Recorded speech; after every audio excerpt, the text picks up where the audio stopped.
Good morning guys, કેમ છો બધા? મજામાં જશો. સ્વાગત છે તમારું અમારા લાઠિયા ફેમિલી વ્લોગમાં. તો અત્યારે જો મસ્ત મજાનું ટિફિન થઈ ગયું છે, દર્શન રેડી થઈ ગયા છે. આપણે દર્શનને મળી અને અમારા ટ્વીશુબેનને પણ મળીએ. આજે અમારા બેન રીસાણા છે એટલે. કેમ તમે ઘરે જવાનું નક્કી કેમ કર્યું? તમે શું થયું અહીંયા પ્રોબ્લેમ? રાજવીર મારે છે. તો રાજવીર તો હવે બહાર રમશે છોકરા જોડે, તો તું અહીંયા રોકાઈશ? હે સારું, રોકાજો અહીંયા. અને કામે જવું છે ખબર પડી ગઈ ને, એટલે કૃષ્ણભાઈ જો. જય શ્રી કૃષ્ણ દર્શન, ગુડ મોર્નિંગ. આ તો કેમ આમ વ્હાઈટ શોર્ટ બટ પહેરીને? ઓહો, આ તો વાંધો નહીં, ટિફિન બનાવ્યું છે. હાલો જાઓ. જય શ્રી કૃષ્ણ. ગુડ મોર્નિંગ, જય શ્રી કૃષ્ણ. જો પહેલા ને બેસવું નહીં. દર્શન, આજ તમે બહુ સરસ લાગો છો. એટલે છે ને મારી એક ઈચ્છા છે. શું કહું? મને પિક્ચર જોવા લઈ જજો. આજે રાત્રે 11 વાગે શો. 11 વાગે છે? 12 વાગે શો ચાલુ છે. હા તો પાક્કો ને? પાક્કું. સારું હાલો. રાતના 12? હા તો રાતના 12 જોઈને ખબર છે, બપોરના 12 તો નહીં આવો, કેમ કે અત્યારે 10 વાગ્યા છે. અચ્છા, સારું, ચાલો. જય શ્રી કૃષ્ણ. એમાં એવું છે કે ભાઈ બહેન ને બહુ જોરદારનો ઝઘડો થઈ ગયો છે. કે ભાઈ બહેન છે ને એકબીજાના બાપા ઉપર વયા ગયા, એવો ઝઘડો થઈ ગયો છે. પણ એ લોકોને અત્યારે ઝઘડો થયો છે, પણ હમણાં બપોરે જમવા બેસે ને તમે જોજો, એક જ થાળીમાં જમતા હશે. એટલે એ લોકોનો ઝઘડો બહુ માઇન્ડમાં લેવાનો ન હોય. એટલે બેને છૂટા પડીને અમારા બેન કહે છે કે હું તો વહી જાઉં છું ઘરે, તો પણ આપણે કંઈ જવા દેવાના નથી કંઈ ઘરે. રોકાય છે એ શાંતિથી બધા પાછા. પણ આ ઝઘડો જોવાની છે ને મજા આવે, કેમ કે આ ઝઘડો જોઈને આપણને નાના હતા ને ત્યારની યાદ આવી જાય. કેમ કે નાના હતા ત્યારે આવું જ થતું. મારે તો બહુ થતું, હું બહુ ઝઘડો કરતી બધા હારે. બધા ભેગા થયા હોય માંડ ને બહુ મજા આવી જતી. હવે રાજવીને પૂછ્યું, રાજવીને ટેટ વિશુ દીદીને કેમ માર્યું? એને તને માર્યું? એ ઘરે વહી જાય છે હવે, એને જવા દેવી છે? નથી જવા દે, ભલે રોકાતી. જો તું ત્યાં બેસવા આવ્યો ને એટલે અહીંયા બેસી ગઈ છે. અત્યારે બહુ દૂરી હાલે છે. હે દીદી છે, રેવા દે ને. તમારે બધા વચ્ચે એકની એક દીદી છે. સોરી કહી દો બે, હાલો માની જાઓ બે. ચલો તું કે ચલો માની ગયા ને? બસ સરસ. નાના છોકરા કેવું હોય, કેટલા આસાનીથી માની જાય. કાશ મોટામાં આવું હતું, આસાનીથી સોરી કહીને માની જાવ ને. સોરી વર્ડ્સ જ એટલો સરસ છે કે માની જવાય એવો. અત્યારે કોઈને નથી. કંઈ નહીં, ચલો હવે થોડુંક કામ બાકી છે, ફટાફટ કામ પતાવી. એમ કે રસોઈ તો આપણી થઈ ગઈ છે, ટિફિન જાય ને એટલે બહુ ફાયદામાં જ રહું છું કે રસોઈ થઈ જાય છે મારી. તો ચલો પછી તમને જો આજે આમ સવારમાં છે ને વહેલા કપડાં ધોવા નાખી દીધા હતા ને, તો આજે અમારા કપડાં ધોવાઈ ગયા ને સુકાઈ ગયા. 10:30 વાગ્યા ને તો અમારા કપડાં સુકાઈ ગયા છે આજે મસ્તના. તો હવે વિચારું છું કે સવારમાં વહેલા જ કપડાં ધોવા નાખી દે, અને 10:30 થઈને સુકાઈ જાય. ઓલું બપોર વચ્ચે છે ને બધું કામ કરવું પડે. અત્યારે સવારમાં જ આ બધું જોડે કામ જોડે થઈ જાય. તો હવે છે ને આ પોટલું મારે નથી હકેલવાનું, મમ્મીને હકેલવાનું છે. કામ મમ્મીનું છે. મને કપડાં હકેલવા બહુ કંટાળો આવે, તો એ મમ્મી કરે છે એ કામ. બેઠા બેઠા થાય ને એટલે એવું હેલ્ધી, નાનું એવું હેલ્ધી એવું કામ દઈએ છીએ. બહુ ભારે એવું કામ નથી દેતા. ફ્રીજ મોટું લેવું તો ગમે છે, પછી સાફ કરવાનું થાય ને ત્યારે પછી આપણને એમ થાય બહુ બધી વાર લાગે છે. તો આજે આપણે આ ફ્રીજનો વારો છે, કેમ કે નીચેનું ખાનું છે ને એ સાફ કરી નાખ્યું છે. અમારા ફ્રીજમાં છે ને બરફનું ખાનું નીચે આવે છે અને મેન ખાનું ઉપર આવે છે. તો આપણે નીચેનું ખાનું તો મસ્તનું ક્લીન એન્ડ ચટ કરી નાખ્યું છે. તો હવે કરવાનું છે ખાલી આપણે આ ફ્રીજનું ઉપરનું ખાનું. તો અત્યારે ઉપરનું કરી નાખીએ, કેમ કે ટાઈમ છે તે કંઈ કામ નથી ને. હજી 10:30 જ વાગ્યા છે, રસોઈ થઈ ગઈ છે.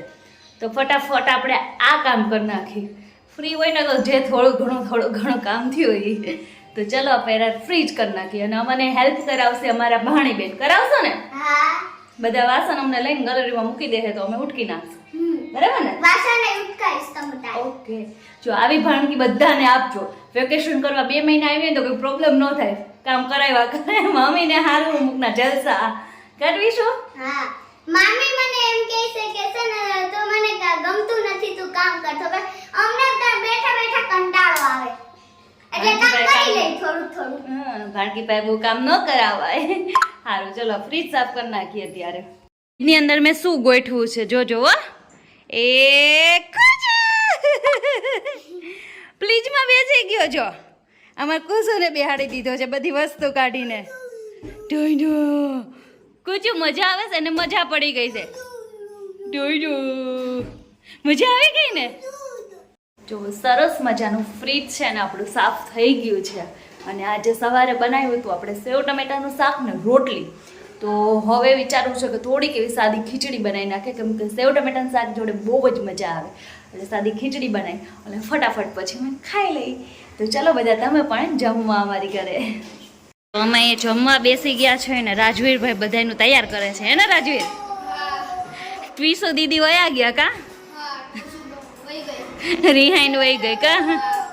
કાંઈ ને 2 દિવસમાં હમણાં પાછી આવવાની છે, એને કઈ હોરવા નહીં ને. અને અમારે આ ગટી જુઓ, અત્યારે નાયો અને અત્યારે નાઇટ ડ્રેસ જ પહેરે. એ મસ્તી કરે છે ઓલામાં, હા મેં દેખાય છે ને એટલે. કુસુ અત્યારે નાઇટ ડ્રેસ પહેરી લીધો છે જો. જમવા સેવ ટમેટાનું શાક છે, થોડીક ખીચડી લઈ લીધી છે, રોટલી ને છાશ. ચલો બધા. હા અને અહીંયા જો ખાખા ખોડી અમારા ચાલુ થઈ ગયા છે, બધું ડ્રેસિંગનું હમણાં નીચે જો તમે જો થાય છે ને અહીંથી ઉપર ને નીચે. વાગી ગયા છે રોંઢાના 6 અને અમે છે ને આજ તો રોંઢો ચા નાસ્તો નથી કર્યો. આજે તો પકોડી લાઈનમાં આવી હતી તો ખાઈ લીધી છે મેં અને રાજવીરે. અને અમારા કૃષ્ણભાઈ આજે આખી બપોર એટલી ધમાલ કરી છે ને, અત્યારે જો એ શું કરે છે ને બતાવું. અમારો ધમાલ કરીને અત્યારે છેક સૂતો છે. આ 6 વાગે સૂતો છે ને એટલે હવે તો છે ને નાઇટ જાગવાનું છે એવું લાગે છે. કંઈ નહીં, થોડીક વાર પછી છે ને એને ઉઠાડી લેશું આપણે, એટલે કોઈ પ્રોબ્લેમ ન થાય. અને પાછો મેં અહીં લઈ લીધા છે, અહીંયા મસ્ત મજાને ફ્રેશ હતા. મેં સવારે લીધા ને ત્યારે ફુદીનો એટલો ફ્રેશ સરસ હતો ને ત્યારે લીધો. તો અત્યારે પાછો આને આપણે વીણી લઈએ, મસ્તનો કરી નાખીએ અને પાછો આપણે સૂકવવાનો જ છે, ખબર જ છે. એટલે થોડોક સૂકવી દેવું ને કાલે વિચાર છે કે થોડું મસ્ત મજાની પકોડી બનાવી નાખું. ફુદીનો એટલો સરસ છે, સુગંધ એટલી સરસ આવે છે ને તો પકોડી બનાવવાનું મન થઈ ગયું છે. ખાવાનું તો હોય જ દરરોજ મન. તો ચલો, કાલ મારા નાના નણંદ આવ્યા હતા અને આજે મારા મોટા નણંદ આવે છે. તો અત્યારે એ જમવાનું છે. તો આપણે બનાવવાનો છે ખાલી પુલાવ ચટણી અને શું બનાવવાનું છે? છાશ બનાવવાની નથી, બનેલી તૈયાર છે. અહીંયા ભાત મસ્ત મજાના બફાઈને રેડી થઈ ગયા છે, બોઇલ થઈ ગયા છે ભાત. અને હવે આ બધી વસ્તુ આપણે છે ને કટિંગ કરી લેવાની છે, મસ્તનું ઝીણું ઝીણું કટિંગ કરશું અને મસ્તનું હમણાં મસ્તના પુલાવ બનાવવાનો છે. ગરમી છે ને તો કંઈ ખાવું તો ભાવે નહીં, તો સાદો ને સિમ્પલ ખાલી પુલાવ બનાવશું લસણની ચટણી જોડે છાશ. બસ આટલું મળી જાય તો બહુ મસ્ત મજા આવી જાય.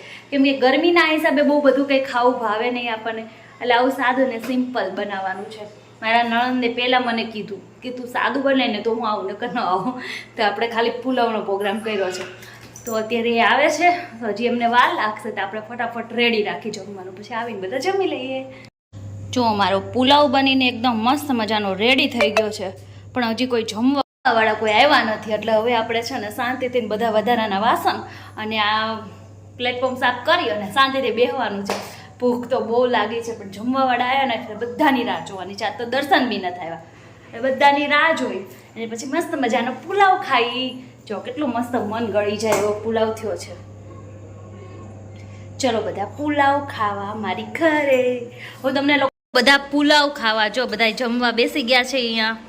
કેવો બેનો બકુબેન? હા જો એ બધા જમવા બેસી ગયા છે. અમારા રાજવીરભાઈ ભીંડી શું કરે? ભીંડી ફોન જોઈ છે ને પૂરી ખાય છે. અમે બકુબેનને ઘરે એના ઘરે મૂકવા ગયા હતા, એને મૂકીને હવે પાછા રિટર્ન ઘરે જ આવી છીએ અમે બધા. હવે બકુબેનને અમે મૂકવા ગયા ને તો બકુબેનને કીધું હવે તમે પાછા અમને મૂકવા આવો. એમ આખી રાત ચાલુ રાખી કીધું. એને મૂકીને હવે ઘરે જ આવી છીએ. ઘરે જો અમે પહોંચી ગયા છીએ ઘરે અને હવે કરી છે વિડીયોનો એન્ડ. વાગી ગયા છે રોજના 1 જોડની જે મેં ગમે એટલું વહેલું સુવાનું વિચારીને પણ સૂઈ જ નથી શકતા. એક તો રેગ્યુલર વાગી જ જાય છે. એટલે અત્યારે 1 વાગી ગયા છે અને હવે વિડીયોનો કરી છે એન્ડ જો તમને અમારો આજનો વ્લોગ ગમ્યો હોય તો લાઈક કરજો, શેર કરજો અને સબસ્ક્રાઈબ કરવાનું ભૂલતા નહીં અને મસ્ત મજાની કોમેન્ટ પણ કરજો. મળીએ નેક્સ્ટ વિડીયોમાં. ત્યાં સુધી બધાને બાય ને જય શ્રી કૃષ્ણ.